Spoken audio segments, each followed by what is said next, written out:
আব্দুল কাদের জিলানী নামাজ পড়াইছে, ধরেন আসর নামাজের পর বাকি নামাজের পর জানাজা হবে, মসজিদের মাঠে লাশ আইনা হাজির কইরা রাখছে।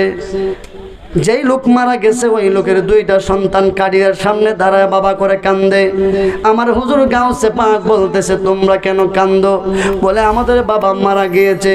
বলে তোমাদের বাবা মারা গিয়েছে, তোমরা কান্দো কেন? তোমাদের বাবা মরে নাই। সুবহানাল্লাহ বলেন, আওয়াজ দিয়ে বলতে হবে সুবহানাল্লাহ। দুইটা বাচ্চা ডাক দিয়ে কই তুমি কও কি? তুমি ছোট মানুষ বলো আমার বাবা মরে নাই।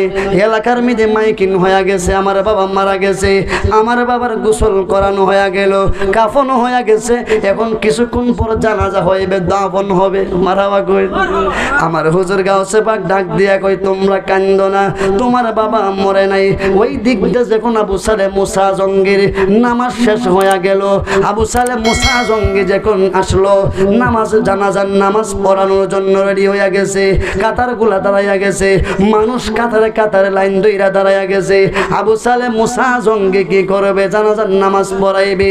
ওই সময় আমার আব্দুল কাদের জিলানী বিচ থেকে বলে বাবা আপনি যে জানাজা পড়বেন এটা কি মৃত্যু মানুষ না জিন্দা মানুষ? সুবহানাল্লাহ কই, আর জোরে কই ইয়া রাসূলুল্লাহ, আর জোরে কই ইয়া ওয়ালি আল্লাহ। আবু সালেম মুসা জঙ্গি কই বাবা তুমি কও কি? মারহাবা বলে না ওই মানুষ মরে নাই বাবা, তুমি দুইটা সন্তানের দিকে তাকায়া দেখো, দুইটা সন্তান আব্বা আব্বা বলে ডাকতেছে আর কাঁদতেছে।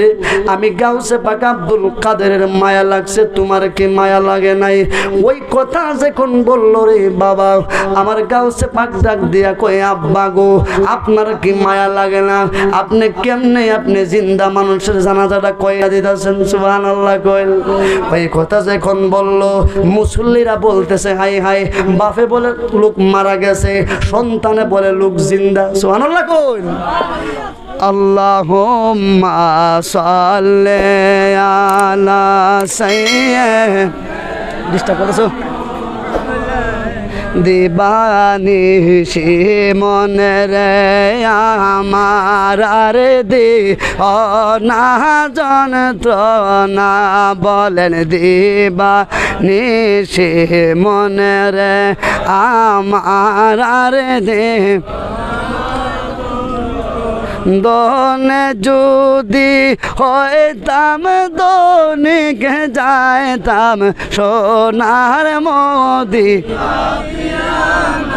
মাওলানা মুহাম্মদ নবিয়ানা শাফিয়ানা মাওলানা মুহাম্মদ।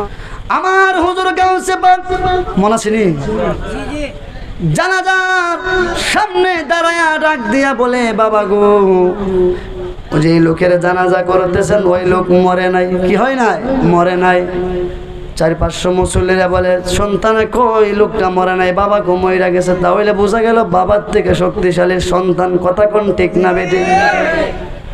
গাউসে পাকের আব্বা আবু সালে মুসা জঙ্গি ডাক দিয়া কয় বাবা সন্তান হইলে তো হইলে সন্তানটা তুমি ওই লাশটারে জিন্দা কইরা দেখাও, দেখাও তুমি। বলে আসেন দেখাই, কাফনটা করবেন দেখবেন লোকটা জিন্দা। সুবহানাল্লাহ কই। আরে বলি দিগের রাজা মহারাজ লোমদের সালাম কানি আব্দুল কাদের জিলানী। ঠিক না বেঠে? দেখেন আমার হুজুর গাউসে পাক কেমন ক্ষমতা আমার আল্লাহ দিয়েছেন। হুজুর গাউসে পাক হাজার হাজার মানুষ যারা জানাজার নামাজ আদায় করবে, আমার হুজুর গাউসে পাক বলে আসেন বাবা আমি দেখাইয়া দিব।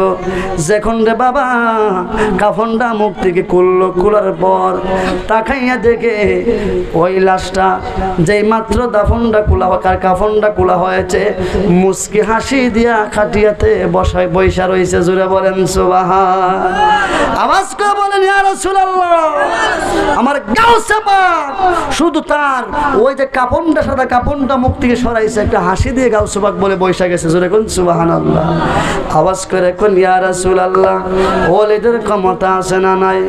কে দিয়েছে? আর জোরে বলেন কে দিয়েছে? যখন গাউসে পাকে মৃত্যু মানুষ জিন্দা কইরা পালাইছে, আবু সালেম মুসা জঙ্গির শরম হইয়া গেছে। আবু সালেম মুসা জঙ্গির সন্তানকে দমক দিয়ে দৌড়ানি দিছে। বাবা কিছু লজ্জিত হয়ে গেছে। কি হয়ে গেছে? লজ্জিত হয়ে গেছে। যখন আবু সালেম মুসা জঙ্গি আব্দুল কাদেরকে দৌড়ানি দিল, আব্দুল কাদের গিজিলানি গিয়া পুরান যে গুরুস্থান আছে, গুরুস্থান কিন্তু ভাঙ্গে। ভাঙ্গে কি ভাঙ্গে না? গুরুস্থান ভাঙ্গে কিন্তু শরম হয়ে যায়। আবু সালেম মুসা জঙ্গি যখন আব্দুল কাদেরকে দৌড়ানি দিছে, আমার আব্দুল কাদের গিয়া বাংলা খবরের ভিতরে ঢুইকা গেছে। জোরে কোন সুবহানাল্লাহ। আরে আওয়াজ দেখুন সুবহানাল্লাহ।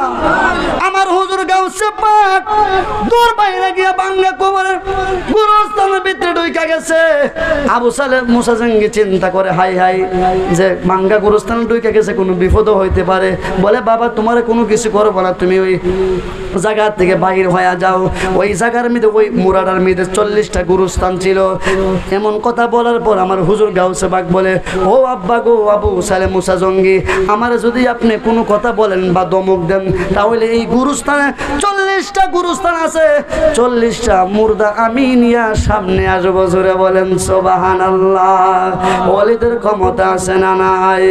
আমার সাথে জোরে বলেন ওলিদের রাজা মহারাজা লোমদের সালাম কানি আব্দুল কাদের জিলানী ওলিদের রাজা মহারাজা লোমদের সালাম কানি আব্দুল কাদের জিলানী।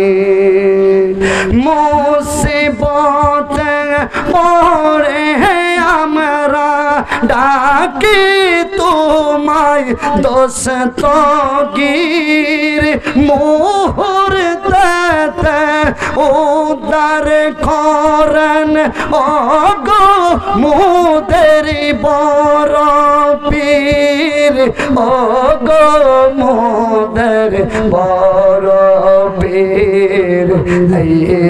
তুলনা তুলনা বিশ্বে তোমার ওগো কুতুবে রব্বানি আব্দুল কাদের জিলানী।